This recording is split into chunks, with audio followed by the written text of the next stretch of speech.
Hello everyone. आज के इस वीडियो में मैं आपसे डिस्कस करूंगा कि एसएससी सीजीएल की प्रिपरेशन करने में कितना समय लगता है।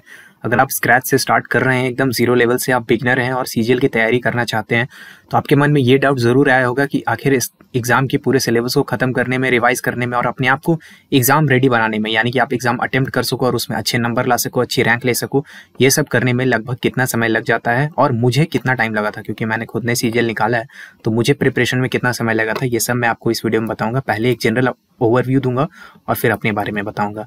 लेकिन मेरे बारे में अगर आप जानना चाहते हैं तो इस वीडियो को यहाँ पे पॉज करके पढ़ लीजिएगा। जो मैं आगे बताने वाला हूँ उसमें बहुत ज़रूरी है कि आपको मेरा बैकग्राउंड पता हो। ये आपको पता हो कि मैं इंग्लिश मीडियम से पढ़ा हूँ। क्लास केजी से लेकर के बीटेक की पूरी पढ़ाई मैंने इंग्लिश मीडियम से की है।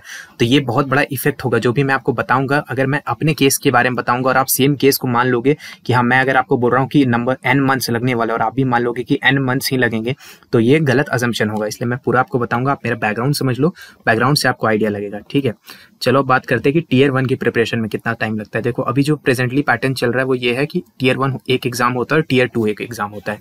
टीयर 1 केवल आपको क्वालिफाई करना होता है, लेकिन सेम सिलेबस पे टीयर 2 की चीजें होती है, थोड़ा बहुत माइनर चेंजेस के साथ टीयर 2 भी होता है। तो उसके बारे में हम बात करते हैं कि टीयर 1 में ऑन एन एवरेज जो आपको समय लगेगा वो 3 से 6 महीने का लगता है।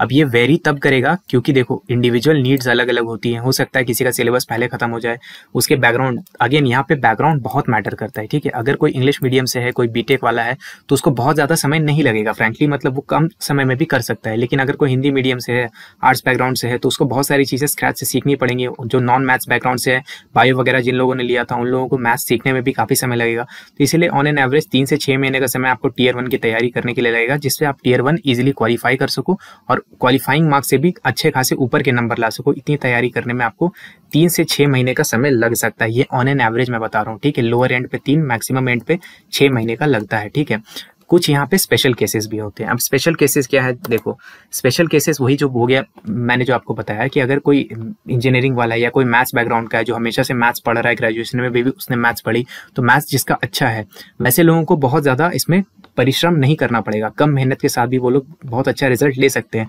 तो आप YouTube में बहुत सारे वीडियोस देखोगे, बोलेंगे कि how I cracked SSC CGL in 1 month, कोई बोलेंगे how I cracked in 2 month. तो क्या 1 मंथ और 2 मंथ में पॉसिबल नहीं है? बिल्कुल पॉसिबल है।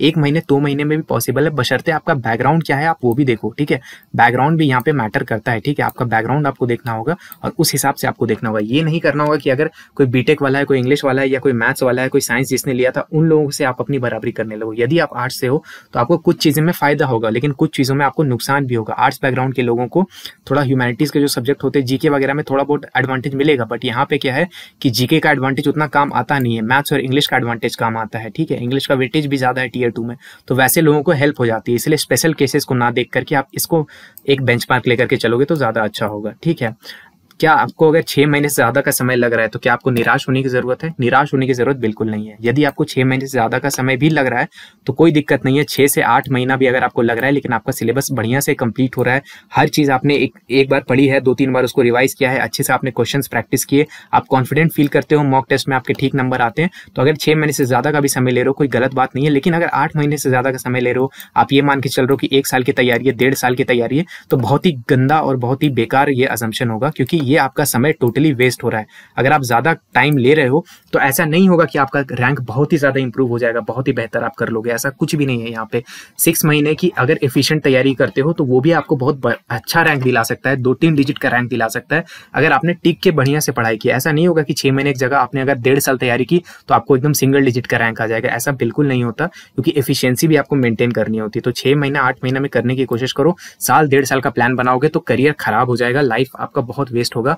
और कोचिंग वाले तो बंदे चाहते ही हैं कि आप ज़्यादा से ज़्यादा टाइम तक इस साइकिल में रहो, ताकि ज़्यादा से ज़्यादा उनका कोर्स लेते रहो। इसलिए साल 1.5 साल की तैयारी नहीं है, 6 से 8 महीना मस्त तैयारी करो, आराम से हो जाएगा। अगर आपका बैकग्राउंड अच्छा है, थोड़ा मेहनती ज़्यादा हो, थोड़े ज़्यादा घंटे दे सकते हो दिन के, तो 3 से 6 महीने ये वाला जो है इजीली आप इसमें कर सकते हो। ठीक है, 3 महीने में भी कर सकते हो, 3 से कम महीने में भी कब कर सकते हो वो भी मैंने बता दिया। तो आई होप आपको क्लियर हो गया होगा कि टीयर 1 की तैयारी करने में आपको कितना समय लगेगा। अब आ जाते हैं टीयर 2 के ऊपर कि टीयर 2 में कितना समय लगता है। ठीक है, टीयर 2 में सबसे इंपॉर्टेंट चीज़ ये है कि इसमें बहुत कुछ स्पेशल नहीं आता। जैसे देखो दूसरे एग्जाम्स जो होते हैं, फॉर एग्जांपल मैं अज्यूम कर रहा हूँ कि अगर आप इस वीडियो को देख रहे हो तो आप कोई ना कोई एंट्रेंस एग्जाम दिए होगे या कुछ तो दिया होगा। तो अगर आप जैसे जेई मेंस का मैं एग्जांपल लूँ तो जेई में क्या होता है कि जैसे मेंस होता है और एडवांस होता है, दोनों में बहुत लेवल का फर्क होता है, ठीक है। उसी तरह अगर जैसे यूपीएससी की मैं बात करूँ तो यूपीएससी का जो प्री होता है वो अलग ही टाइप का होता है, हालांकि टफ ये भी होता है। एक मेंस होता है वो अलग ही टाइप का होता है, ठीक है, और दोनों में बहुत डिफरेंस होता है। पर यहाँ पे क्या है कि कोई स्पेशल चीज नहीं होती, यहाँ भी मल्टीपल चॉइस क्वेश्चन होते हैं और सिलेबस लगभग सेम होता है, 99% सेम होता है, 1% थोड़ी सी चीजें बस बदलती है सिलेबस में, बाकी सब सेम वही होता है। क्वेश्चन का लेवल भी वही होता है, क्वेश्चन के लेवल में भी बहुत ज्यादा इसमें अपग्रेड नहीं आता। जैसे बैंकिंग वाले एग्जाम में आप देखोगे कि प्रीलिम्स और मेंस के क्वेश्चन के लेवल में बहुत ज्यादा फर्क होता है, लेकिन यहाँ पे क्वेश्चन के लेवल में भी बहुत ज्यादा फर्क नहीं होता। यदि आपको देखना है तो आप प्रीवियस ईयर के क्वेश्चन पूरे सेट उठा करके देख लेना, ठीक है। ऐसा नहीं कि अगर 100 क्वेश्चन आया तो आप 100 में से केवल 2 हार्ड क्वेश्चन उठा के बोल दो कि मेंस के क्वेश्चन जो है वो बहुत हार्ड आए थे, ऐसा बिल्कुल नहीं होता। हाँ, कुछ क्वेश्चन होते हैं रेयर, 1-2 क्वेश्चन आपको डिफिकल्ट मिलेंगे, लेकिन मेजॉरिटी ऑफ द जो पेपर होता है वो टीयर 1 और टीयर 2 में क्वेश्चन के लेवल में बहुत ज्यादा कोई अपग्रेडेशन नहीं होता। हाँ, थोड़ा बहुत अप डाउन तो चलता है, बट आपको ऐसा नहीं कि कोई स्पेशल तैयारी करनी है। जो आपने टीयर 1 में तैयारी की है वही आपको यहाँ पे उसको बेटर वे में रिवाइज करना है, ज्यादा आपको उसके क्वेश्चंस लगाने हैं, ज्यादा अच्छे से अगर आप प्रैक्टिस करते हो तो टीयर 2 की भी तैयारी के लिए आपको कोई स्पेशल एक्स्ट्रा बहुत ज्यादा एफर्ट इसमें मारने की जरूरत नहीं है। तो यदि आप टीयर 1 क्वालिफाई करने जितना कर रहे हो तो टीयर 1 के बाद ही आप टीयर 2 की जो तैयारी करोगे उससे भी आप टीयर 2 में बहुत बेहतरीन स्कोर कर लोगे। टीयर 2 से याद रखना आपका मेरिट बनता है, तो आपकी रैंक जो है वो टीयर 2 से डिसाइड होगी। तो टीयर 1 के बाद जो आपको लगभग आप मान के चलो कि 2-3 महीने का जो समय मिलेगा, 2-2.5 महीने का, उसमें आप टीयर 2 की तैयारी बहुत ही बेहतरीन ढंग से कर सकते हो। इसमें आपको कोई समस्या नहीं आएगी, ठीक है। इतने में ही आप रैंक उठा सकते हो। लेकिन अगर आपको फिर भी मन कर रहा है तो आप टीयर 2 के जो एक्स्ट्रा कुछ 1-2 टॉपिक्स होते हैं वो आप टीयर 1 की तैयारी के समय में ही कर लो। जैसे परम्यूटेशन कॉम्बिनेशन आपका होता है, जैसे आपका प्रोबेबिलिटी होता है, जैसे आपके कंप्यूटर होता है और टाइपिंग होता है। तो ये सब चीजें आप चाहो तो टीयर 1 के साथ ही कर लो, 6 महीने में आप इसको भी निपटा सकते हो। और बाकी जो आपको टीयर 1 के बाद समय मिलेगा उसमें अपनी रिवीजन करो, बढ़िया से मॉक्स लगाओ, बहुत ज्यादा प्रैक्टिस करो, जीके के मार्क्स इंप्रूव करो, टीयर 2 की तैयारी वहां से हो जाएगी। इतने में लोगों ने रैंक भी ला रखा है, ठीक है। तो मैं इतना आपको टीयर 1 टीयर 2 दोनों समझा चुका हूँ। मैं अपना केस लेकर के आपको बता देता हूँ, क्योंकि मैंने भी एग्जाम क्वालिफाई किया था। टीयर 1 की तैयारी मैंने 1 महीने में की थी। देखो, इसके लिए मैंने बोला था कि मेरा बैकग्राउंड वाला पहले वीडियो देख लेना, ठीक है। ये मैंने कैसे किया था, तो इसके लिए मेरा बैकग्राउंड आप देख लो। मैंने सबसे पहले तो मैं आपको बता दूं कि मैं इंजीनियर हूँ, उसके बाद मेरा इंग्लिश मीडियम का बैकग्राउंड रहा है। ये सब चीज़ें आपको स्टार्टिंग से ध्यान रखनी होगी। 1 महीने की तैयारी की थी मैंने, सीजीएल की नहीं सीएचएसएल की। अब पहले पूरा बात मेरा समझना कि मैं सीएचएसएल का नाम क्यों ले रहा हूँ। एक तो ध्यान रखना, सीएचएसएल का जो आप कट ऑफ है उठा के देख लो, ओवरऑल कॉम्पिटिशन उठा करके देख लो। टीयर 1 का सीएचएसएल निकालना सीजीएल निकालने से ज़्यादा मुश्किल हो गया है आज के डेट में, और हमारे टाइम में भी था। तो मैंने इसका जो सीएचएसएल का एग्जाम है 2019 में दिया था। मैं कॉलेज के समय में था, बहुत ज़्यादा मुझे आइडिया नहीं था एसएससी के बारे में, लेकिन मुझे ये पता था कि +2 लेवल का ये एग्जाम है। तो मुझे लगता था कि उसी वक्त मैं 12th लेवल का एग्जाम दे दूंगा और सीएचएसएल निकाल के मैं इस साइकिल से बाहर हो जाऊंगा, कॉलेज वगैरह छोड़ छाड़ के। सीजीएल वीजीएल मुझे देना ही नहीं था। लेकिन जो सिलेबस है वो सीएचएसएल और सीजीएल का सेम होता है। तो मैंने तैयारी की थी सीएचएसएल की, लेकिन सिलेबस और पैटर्न दोनों का आइडेंटिकल है टीयर 1 का, ये याद रखना। तो सीएचएसएल की तैयारी करने के लिए मुझे 1 महीने का समय लगा। फिर मैंने सीएचएसएल को क्रैक किया अपने पहले अटेम्प्ट में। हालांकि फिर मैं आगे ज्वाइन नहीं कर पाई, क्योंकि उस वक्त ज्वाइनिंग काफी लेट आई थी कोविड वगैरह की वजह से। तो फिर मुझे लगा कि मुझे कॉलेज कंटिन्यू करके अब सीजीएल को आगे देना चाहिए। तो सीजीएल फिर मैं दे नहीं पाया था उसके बाद, क्योंकि मैं एलिजिबल नहीं था। फाइनली मैं सीजीएल देता हूँ कब, 2022 वाला सीजीएल, जो कि मेरा फर्स्ट अटेम्प्ट में क्रैक भी होता है, ठीक है।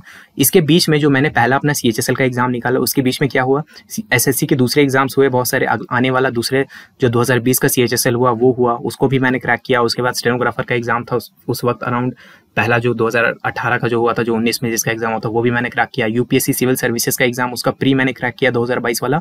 और फाइनली फिर एसएससी सीजीएल मैंने दिसंबर 2022 में टीयर 1 अटेम्प्ट किया। इसका टीयर 1 टीयर 2 सब कुछ क्रैक करके फाइनल मैं इसमें सेलेक्ट हो चुका हूँ। कुछ दिन में ज्वाइनिंग वगैरह होने वाली है, ठीक है। और टीयर 2 की जो तैयारी वो मैंने टीयर 1 के बाद ही की थी। यानी टीयर 1 के बाद जो आपको समय मिलता है, यानी दिसंबर के बाद हमें लगभग 2 महीने का समय मिला था, जनवरी और फरवरी का। मार्च में तो हमारा स्टार्टिंग में एग्जाम ही हो गया था टीयर 2 का। तो जो 2 महीने हमें मिले थे, 2 महीने में मैंने तैयारी करी है अपनी, ठीक है। तो इसके साथ मेरी प्रिपरेशन हुई। लेकिन अगेन मेरे केस को मत मानना, क्योंकि बहुत सारे यहाँ पे एक्सेप्शनल चीज़ें थी जो मेरे साथ थी। मैं हमेशा से इंग्लिश मीडियम में रहा हूँ, मेरा स्कूल असली इंग्लिश मीडियम है, नकली वाला नहीं है। हमें ठीक से पढ़ाया गया था। मेरा बैकग्राउंड जो है वो इंजीनियरिंग का रहा है, तो मैथ्स से मुझे कभी कोई प्रॉब्लम नहीं है। आज तक मैंने मैथ्स का कोई भी लेक्चर नहीं देखा यूट्यूब से। आपके एसएससी वाले जो बड़े बड़े टीचर्स हैं, मैं किसी के बारे में ज़्यादा कुछ नहीं जानता कि वो टीचर क्या पढ़ाता है, अच्छा पढ़ाता है, बुरा पढ़ाता है, क्योंकि मुझे नहीं मालूम। मैंने एक भी लेक्चर उनका नहीं देखा। हम लोग जो है, ऐसा बोलना नहीं चाहिए, बट उनसे काफ़ी ऊपर लेवल के टीचर्स से पढ़ के आए हैं, ठीक है। जब कोटा गए थे तो वहाँ जो चीज़ें हमने पढ़ी हैं वो मतलब नहीं पढ़ा सकते ये लोग, बस हम्बली एंड रिस्पेक्टफुली मैं यही बोलूँगा कि इनके बस का नहीं है। तो वहाँ से मैंने तैयारी, मेरा जो बैकग्राउंड है उसकी वजह से मेरी तैयारी ठीक ठाक ऑलरेडी हो चुकी थी, ठीक है। तो इसलिए मुझे इतना समय लगा था, बट आपको हो सकता है इससे ज़्यादा समय लगेगा। इसलिए मेरा ये देख करके अपने दिमाग में मत बैठाना, लेजी मत हो जाना कि 1 महीने में एक बंदे ने किया था शायद मैं भी कर लूँगा, ऐसा नहीं है। प्लीज़ आप एक एवरेज केस लेकर के चलना। अगर 6 महीने से पहले आपकी तैयारी होगी, वेल एंड गुड है, बहुत अच्छी बात है। तो और रिविजन करो और अपने आप को इम्प्रूव करो और अच्छी रैंक लाओ। तो ये मैंने अपना केस भी एक्सप्लेन कर दिया। यदि आप मुझसे जीके पढ़ना चाहते हो, क्योंकि मैंने यहाँ पे यूपीएससी भी क्रैक किया था, तो मुझसे आप जीके पढ़ना चाहते हो या फिर SSC CGL AIR 17 Nikita Mishra से पढ़ना चाहते हो, तो वो भी हमारी टीम में है। साथ ही दूसरे जो एसएससी के क्रैकर्स हैं जिन्होंने दूसरे एग्जाम को निकाला है, उनसे भी अगर आप पढ़ना चाहते हो तो हमारे जीके सुपर 40 कोर्स में इनरोल कर सकते हो, जिसमें आपको जीके की कंप्लीट तैयारी केवल 99 रुपीज़ में और 40 आवर्स में करवाई जाएगी। डेमो लेक्चर हमारे एग्जाम क्लस्टर ऐप में है, लेकिन 99 रुपीज़ में अगर ये कोर्स लेना चाहते हो तो कूपन कोड ऑफिसर जरूर लगा देना। आपका जो मंथली मोबाइल रिचार्ज है उससे भी सस्ता है ये कोर्स, और इस कोर्स में आप इजीली तैयारी कर सकते हो एग्जाम ओरिएंटेड मैनर में। नोट्स वगैरह हर चीज आपको यहाँ पे देखने के लिए मिलेगा। अगर आपको ये कोर्स चाहिए तो लिंक जो है वो पिन कमेंट में मिल रहा होगा, वहां से जाकर के आप एक बार डेमो वगैरह देख लो। अच्छा लगता है तो ले सकते हो, नहीं अच्छा लगता तो वहाँ पे दूसरे फ्री रिसोर्सेज भी हैं, उन फ्री रिसोर्सेज का भी पूरा इस्तेमाल कर सकते हो अपनी तैयारी के लिए। आई होप आपको वीडियो से कुछ वैल्यू मिला होगा तो वीडियो को लाइक जरूर कीजिएगा। जो भी आपके डाउट्स हैं एज अ बिगिनर वो आप कमेंट में पूछ सकते हो। हम लोग कोशिश करते हैं सारे कमेंट्स का रिप्लाई देने का, तो इसीलिए बहुत हाई चांस है कि आपको अपने डाउट का रिप्लाई जरूर मिलेगा। वीडियो को देखने के लिए आपका बहुत बहुत धन्यवाद। मेरा नाम है ऋषिकेश। जय हिंद।